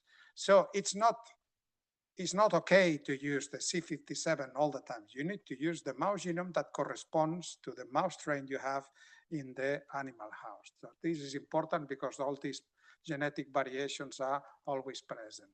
So the other problem is the mosaicism. I told you that what works is the non-homologous enjoining. You are deleting and inserting. And of course, this is proceeding randomly, which means that you are creating mosaics. This is not a problem with mice because you set up a breeding scheme, and in 1 or 2 generations, you have cleaned up and you have segregated all the mutations you are not interested. Of course, you cannot do this with patients. You cannot treat a patient and say, maybe, I don't know about you, but maybe one of your children will inherit the corrected copy. This person will say, well, you forget about my children. You have to treat me. Okay, so this is one of the main problems of this first generation. So in mice, we set up the matings and we segregate. And these are different examples of the diversity of alleles that you can produce. How we overcome these problems? Because of David Liu. David Liu is the one that has been producing the second and the third generation. Second generation are the base editors. Base editors in which you associate an ECase with a deaminase. The deaminase, there are different flavors. There's one that changes a C into a T, and there is another one that changes an A into a G. And there is a combination of deaminases that can also change a C into a G. So basically, this is chemically modifying the DNA. So this is not cutting double strand. If we are not cutting double strand, we are not generating genetic noise. So these are much better. So these are improved tools, and these tools have already been used in a variety of applications. So this is a very talented idea because you're using a dead Cas9 that is not cutting, but is bringing the complex somewhere in the genome because of the guide RNA, and associated with that, you have a deaminases, and you need to be certain that the active center of the deaminases touches the letter that you want to change.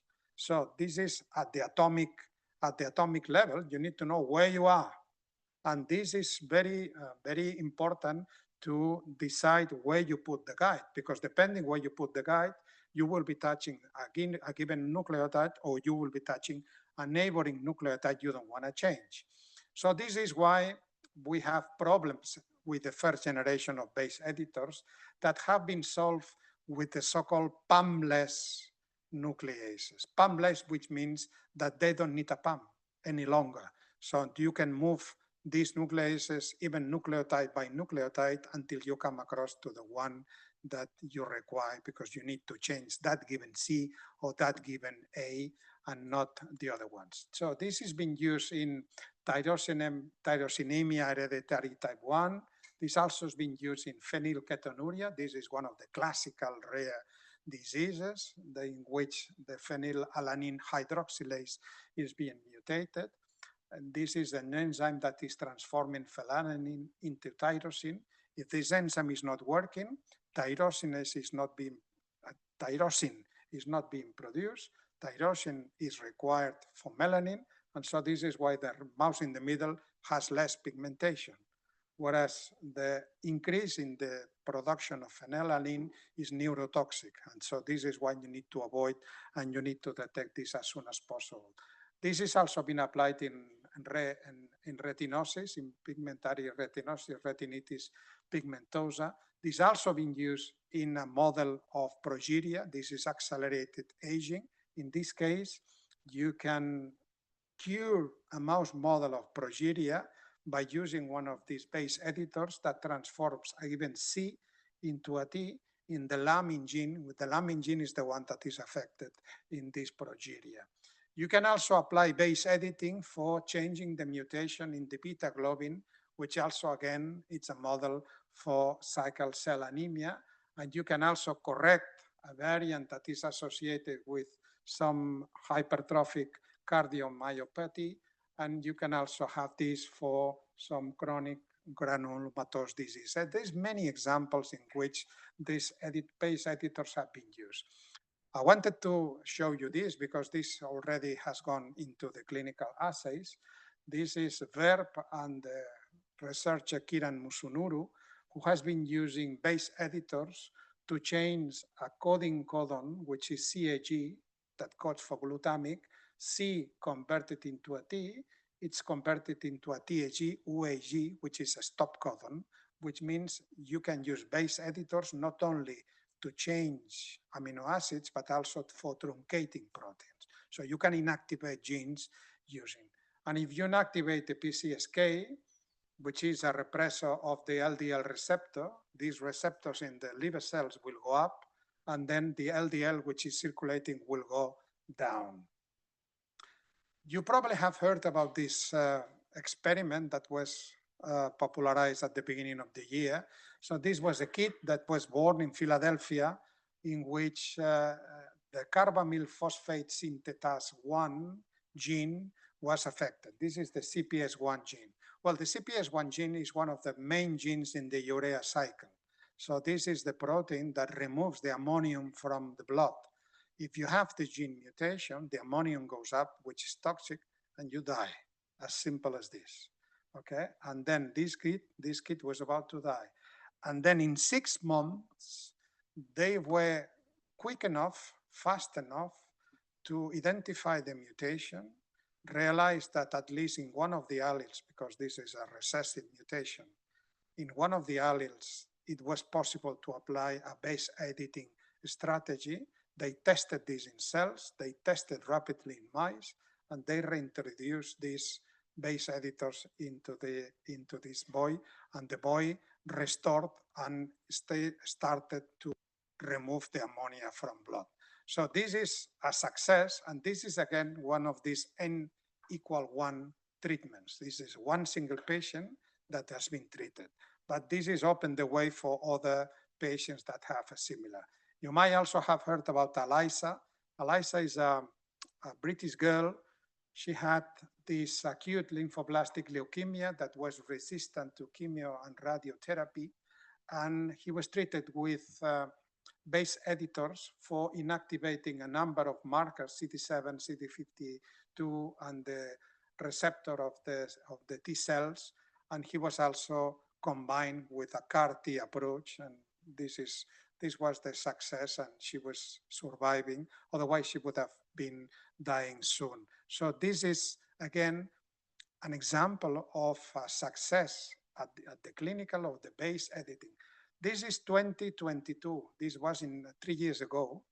And base editors were described for the first time in 2016. So 6 years only later, the description at the basic was already applied in the clinic. That's probably one of the quickest way going from basic to the applied. We can also apply base editors for editing the mitochondrial genome. Mitochondrial has a problem. The problem is that it cannot import RNA, which means that we cannot use CRISPR with mitochondria. We have to use other systems. And David Liu decided to combine the deaminases with a previous nucleases, not with the zinc finger, but in this case with the TAL nucleases I told you about. So, and then he could demonstrate that the cytidine deaminases can be used to change some of the nucleotides that are mutated in the mitochondria. You know that mitochondrial diseases are terrible. They are dramatic because the kids only survive maybe less than a year or 1 or 2 years, sometimes a few years, but sooner or later they die because it's a catastrophic event. So you have no production of energy in all cells of your body. So this is very severe. So this is now a chance. Now they improve the system. Before, the C that had to be changed need to be preceded by a T, but now they have the possibility that the C can also be preceded by an A or by a C. This has already been tested. So this is already been tested in cells with a mitochondrial defect. The problem is the following. The problem is that on the top of modifying the nucleotide you want to modify, they're also modifying with a high percentage other places in the mitochondrial genome. So this is something they need to work out because, again, you are causing damage on the top of the solutions that you are producing. David Liu produced a third generation of CRISPR. So these are the prime editors, the quality editors. And in this case, he was combining a dead nuclease or a nickase with a reverse transcriptase. So basically the RNA is now extended and the 3' N is complementary to the complementary DNA. So this is a bit complex, but you need to pay attention to this. So we're using the RNA for 2 different functions. We're using the RNA at the 5' N for targeting our favorite gene, but we're using the RNA at the 3' N for targeting the complementary DNA chain. And this coincides with the reverse transcriptase. Remember, the reverse transcriptase is able to produce DNA from RNA. Therefore, we can dictate from the RNA what DNA molecules will be produced. So this is fantastic. This is probably the best genome editor that we have at the moment. If we're comparing first and third generation on the same gene, we have a similar level of targeting correction, but you see the mosaicism. The first generation has a high level of mosaicism. The third generation has almost no mosaicism. There's a number of different versions of this third that has been optimized with different mutations. This has been tested. We have the first papers that are appearing last year on using this prime editing in mouse brains, in liver and heart, using adeno-associated viruses that are used to do the liver. And this is very recent. This is from the end of May. So this is the first clinical trial using prime editors. So prime editors, as well as base editors, as well as the standard Cas9, the 3 generations that are already in the clinic. This is the message you need. So basically we have our toolbox. It's more complex than ever. So we have classical Cas9, we have base editors, we have prime editors, and this is basically what we have. And this is what I would say that would have been my last slide on my seminar, maybe a couple of years ago. But I will give you, like Steve Jobs when he was presenting and in Apple, you remember Steve Jobs, he was always saying, one more thing, and I have one more thing as well. So basically what we have today, to inactivate genes, we can use first generation or base editors. If we have to change the sequence, correct the gene, we cannot use first generation, this is creating too much noise. We have to use base editors or probably prime editors. And the technologies to deliver all this, we will be using either adeno-associated viruses, we will be using mRNAs encoding the nuclease or the prime nuclease or the base editing nuclease, and we can also combine with lipid nanoparticles. However, we have problems, and the problem is that adeno-associated, they have a limitation in cargo. They cannot accept more than 4.7 kb. And the original Cas9 is too big. It's too big to allow to encapsulate the RNA or the encoding gene for the Cas9 and the guide RNA. So we need to use, to begin with, 2 different adeno-associated viruses, which complicates the whole thing. A solution was that Feng Zhang was obtaining a Cas9 from another bacteria. So the original Cas9 that we all have been using comes from Streptococcus pyogenes. And Feng Zhang obtained the Cas9 from Staphylococcus aureus. And then Staphylococcus aureus has 300 amino acids less. So it's smaller, and now everything fits into one adeno-associated. So you might think this is good news. Well, not exactly. Because Matthew Porteous in the Stanford University, he realized about one thing that when I will be telling you, you will say, of course. But nobody else before, other than Matthew, realized. He said, hey, wait a minute.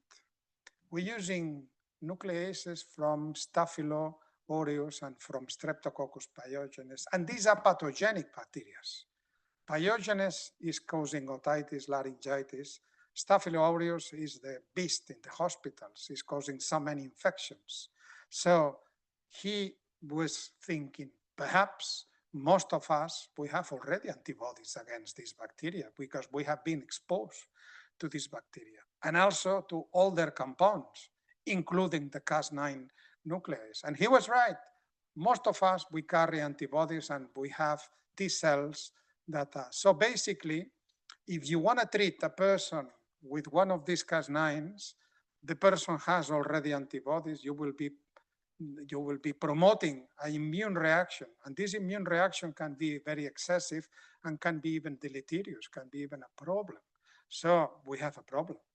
So it's okay to use this Cas9 for ex vivo, not for in vivo. And it's okay to use this Cas9 for mice. Why we don't have this problem in mice? Because the mice that we have in the barriers, they don't have Staphylo, they don't have Streptococcus pyogenes. That's why we didn't see this problem before. So what is the solution? Well, the solution would be either you immunosuppress the patient, which is already a complicated. You're treating someone who has already a disease and you want to immunosuppress. This is bad news, not very good news. And the alternative is go somewhere else. So let's try to get a nuclease from somewhere else, from another bacteria. There are many CRISPR systems. There are hundreds of thousands of bacteria and archaeas that they have CRISPR system yet to be identified.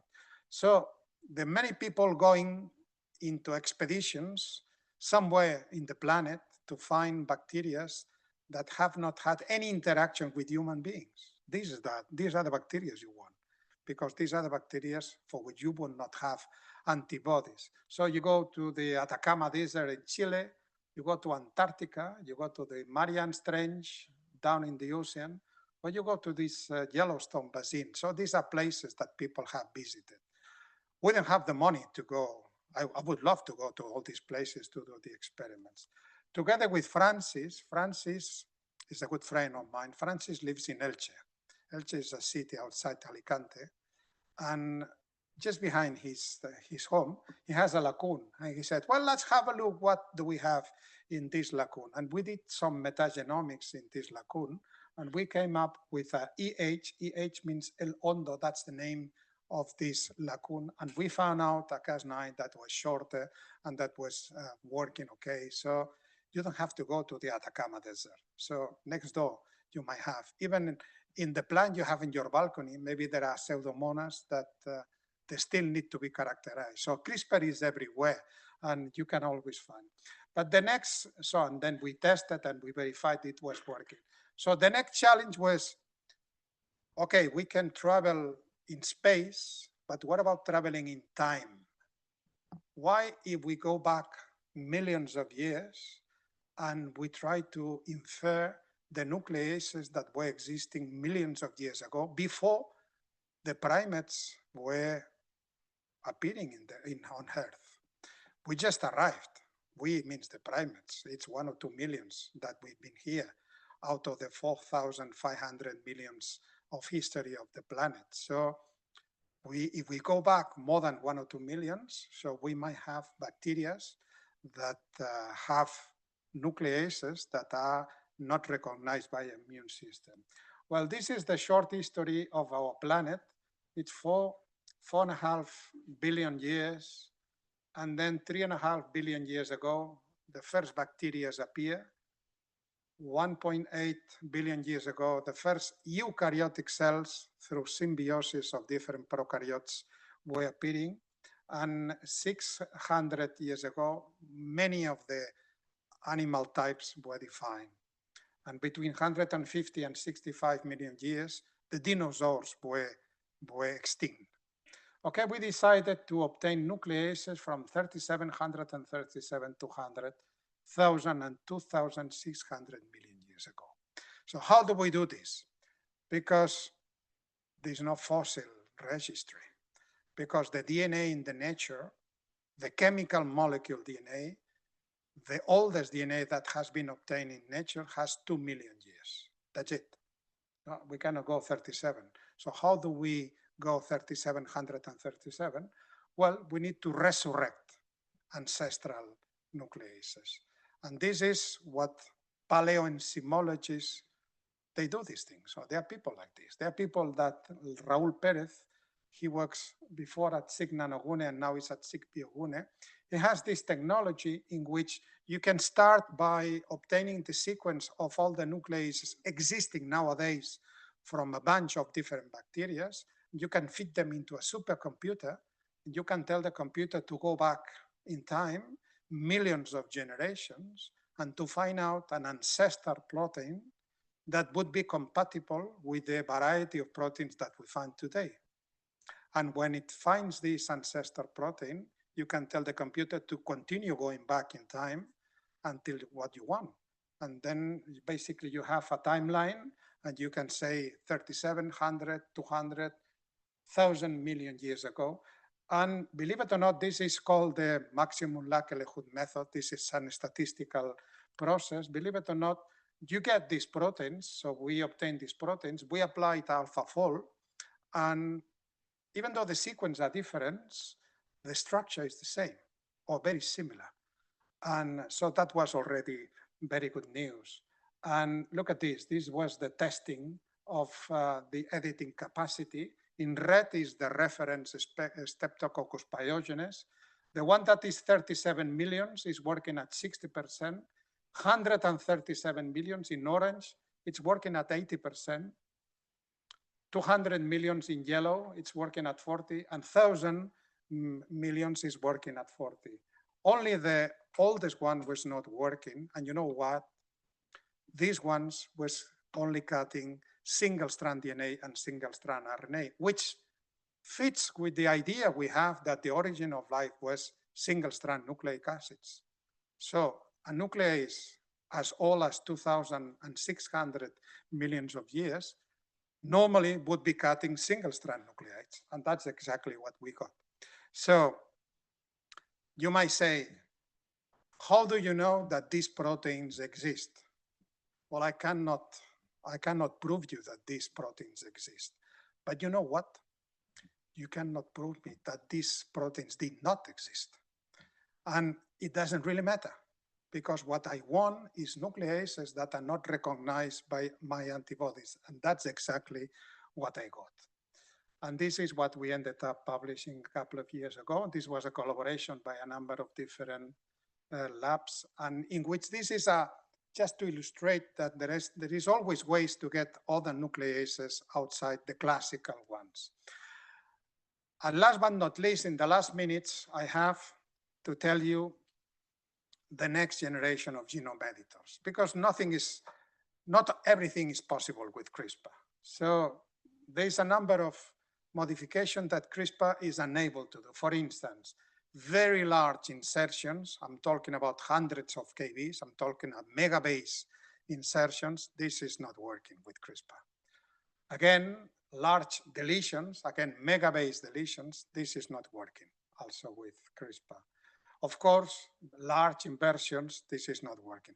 There's a number of syndromes that are affecting human beings that are associated with megabase structural variations. And these are the ones that we normally fail to reproduce because, for instance, the syndrome of Phelan-McDermid, it's one of the classicals associated with the autism spectrum. Syndrome of Phelan-McDermid, it's one of pieces of one of the chromosomes is being removed. So how do we model this?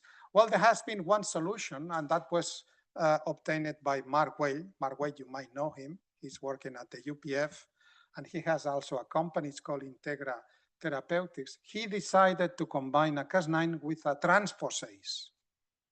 He was using the Cas9 for the specificity and the transposase for the ability to nick at the ends and to mobilize whatever it is in between, which can be as big as possible. And he was succeeding, even though the recombination was not clean, because the transposase, they work as they work, they duplicate the nucleotides at the end. So basically, you end up with the insertion you wanted plus some extra nucleotides. So this is something that might be a problem. But then in summer 2024, what we had is this. In summer 2024, the Patrick Su lab came up with this very novel genome editor. It's called the bridge editing. It's based on a mini transposon. It's called IS. It's insertional sequence. It's a mini transposon that is associated with a small RNA that has is bivalent, has two loops. One of the loops is matching the place where the transposon is jumping from.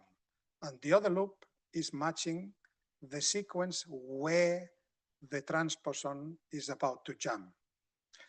It's the final transposon, because transposons normally they're jumping randomly. This is not the case with this family. So they know where they are and they know where they go. So basically, and what Patrick Su found is that these two loops, they can be programmed. You can change these nucleotides. And if you change these nucleotides, you can tell this system to remove one piece and move this other to another given place precisely in the genome. So these are the first experiments they did.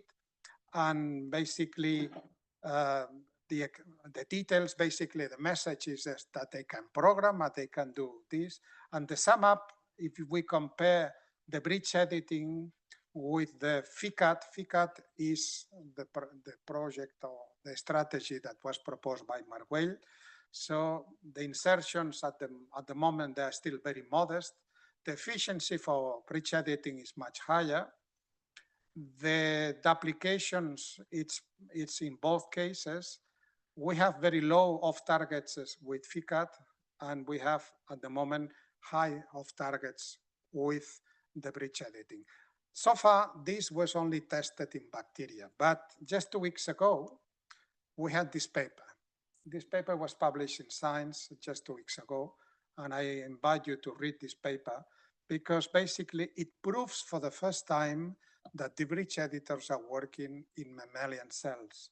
And they're using these two different loops to identify the two ends of a given sequence that will be mobilized. And this sequence can be as big as 1 megabase.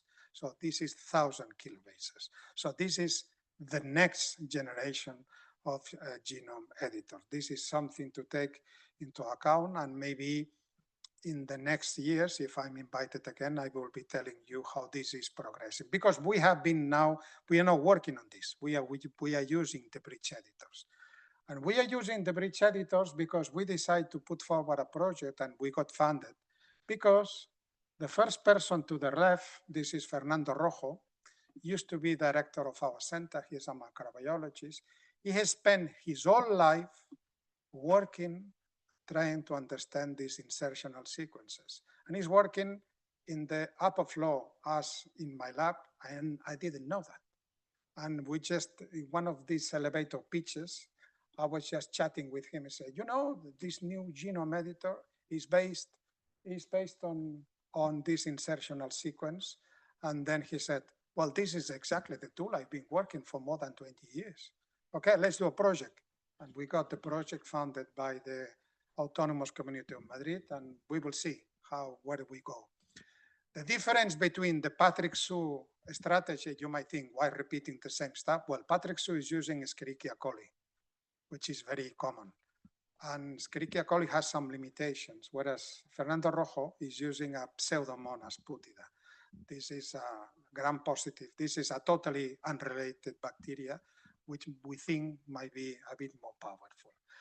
Well, that's the end. And this is the people I have in the lab, and some of the institutions that are giving us some money. I invite you to watch this video and the corresponding report that we produce on technology CRISPR. You can have a lot of information in CRISPRpedia.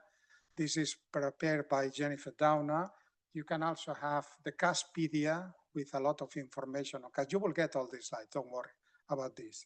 And finally, you can read this and most of these things in this book. And the prologue of this book is made by Francis Mojica. And that's what I wanted to tell you. Thank you.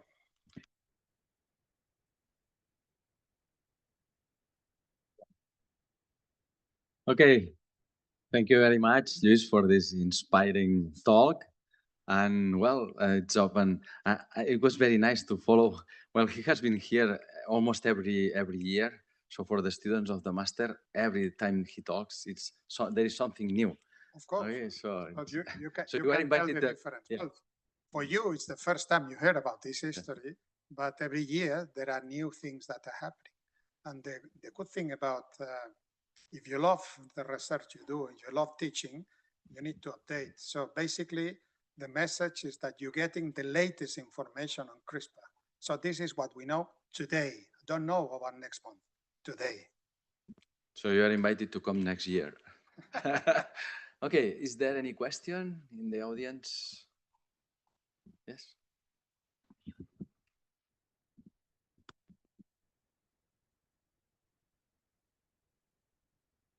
Hello, thank you very much for the presentation. One of the things I want to ask, it's at the beginning you said that for the clinics you cannot use the homologous HDR, homology-driven repair. But how CAR-T produced then? Is it CAR-T cells are produced with this technology? Or? No, but CAR-T is not using HDR. CAR-T is using non-homologous enjoining, because basically you are deleting, you are killing the gene. You are killing the PD-1 or the CTL4. Yeah, but with CAR-Ts, I thought, okay, maybe I was wrong, that you are including a chimeric receptor? Yes, this is included with a lentivirus. So CAR-T process is a complex one. There are different CAR-T strategies. But one of these strategies, you start by obtaining the T cells from the patient. You use CRISPR or TALENs or zinc fingers to inactivate PD-1 or CTL4. And then the resulting lymphocytes, which are now stronger, now you transfused with lentiviruses that are carrying the CAR, that are carrying the chimeric antigen receptor. Lentiviruses we inserted somewhere randomly, and the resulting lymphocytes are the ones that you infuse to the same patient. Okay, okay. I thought that the CRISPR This was is using. homologo recombination. No, no. It was another question here. Very nice talk.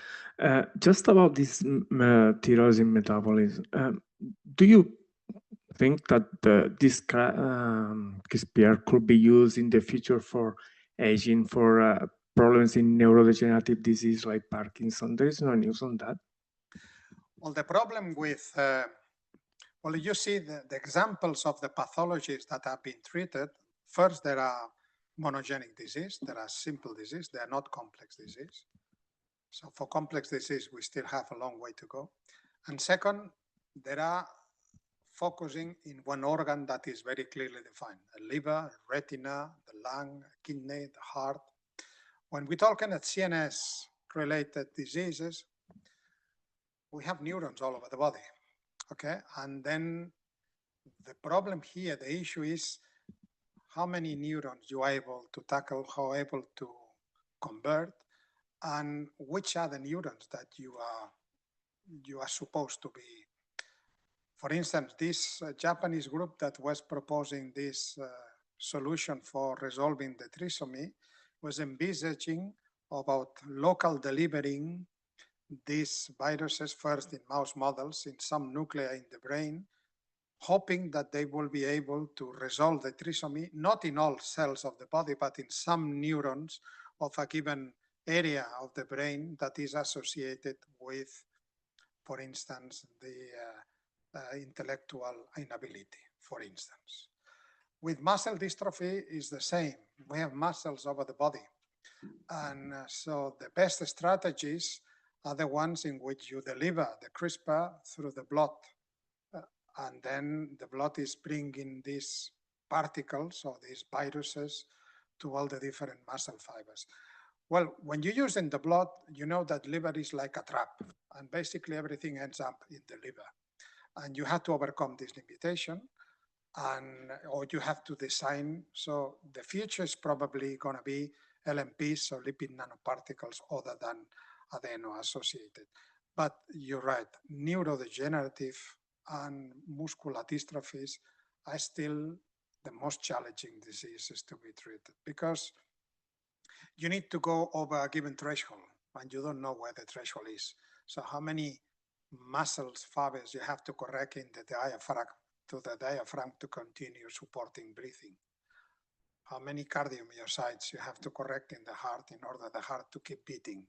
Well, you need to find out this. And so these are, for instance, we know that in liver, for blood clotting disorders, for factor 8 or factor 9, we know that as less as 5% of the hepatocytes, if you are converting them, they're producing enough enzyme to produce enough clotting factor.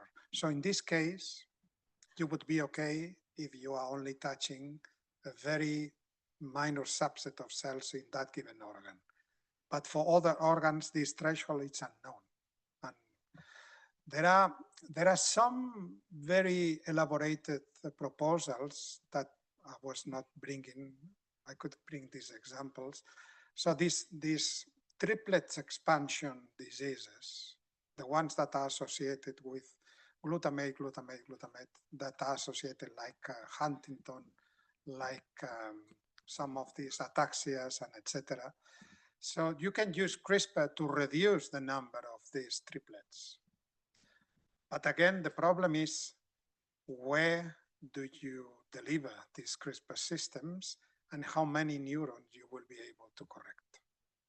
I don't have a good answer for this, but this is still a challenge. Okay, any other question? Well, And there's one. Yeah, go. Get the microphone.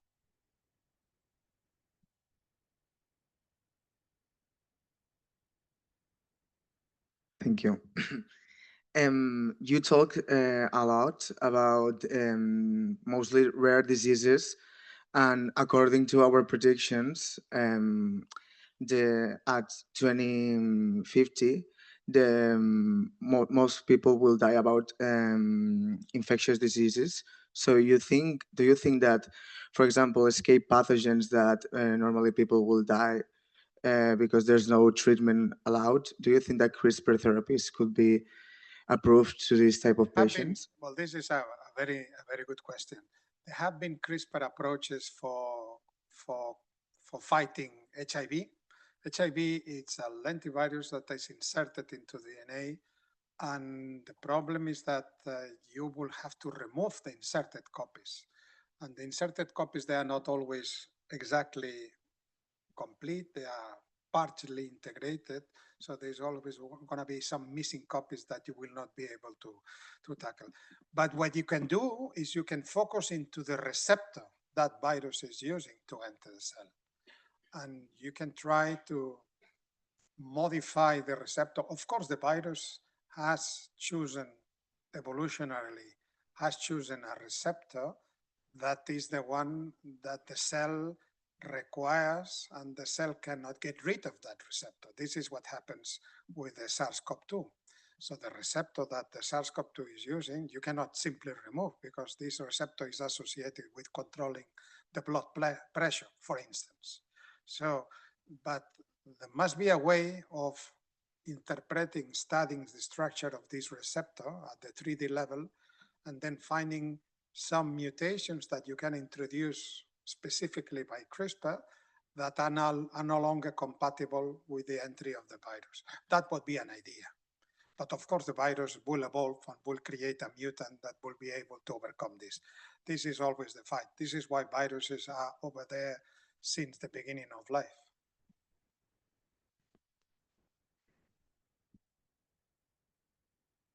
Okay, we go for lunch? Yes. Thank you very much to all the assistants. Thank you for being here. You have got many ideas for your work, for the work that you have to defend at the end of the Model 1. Okay, so, and I'll see you tomorrow at 9 at room 113. Okay, so thank you very much for all you.